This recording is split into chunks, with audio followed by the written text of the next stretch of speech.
আল্লাহ বলেন আর রহমান, আমি হচ্ছি দয়ালু। ওগো আল্লাহ, তুমি যে কুরআন সূরা রহমানে বললে আর রহমান, আমি দয়ালু, তো আল্লাহকে একবার জিজ্ঞাসা করে দেখুন না, ওগো আল্লাহ তুমি তো বললে যে আমি হচ্ছি রহমান, আল্লাহ তুমি রহমান মানে হচ্ছে দয়ালু, আল্লাহ তুমি তো দয়ালু, কিন্তু তোমার দয়া কোনটা, তোমার দয়া কি? এমনিতে তো আপনাকে আমি আল্লাহর সমস্ত কিছুই রহমত দেখিয়ে দিতে পারি, সব কিছুই আল্লাহর রহমত, কিন্তু খাস করে আল্লাহ বলেছেন যে আমার রহমত হচ্ছে আপনার আমার নবী জনাবে মুহাম্মদ রাসূলুল্লাহ সাল্লাল্লাহু তাআলা আলাইহি ওয়াসাল্লামের জন্য রহমত।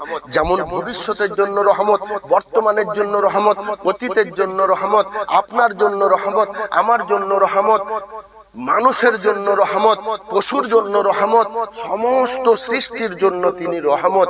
জোরে বলুন সুবহানাল্লাহ। ও মুআজ্জাজ সামাইন ইকরাম, এই নবীকে অ্যাকসেপ্ট করা, আল্লাহর রহমত অ্যাকসেপ্ট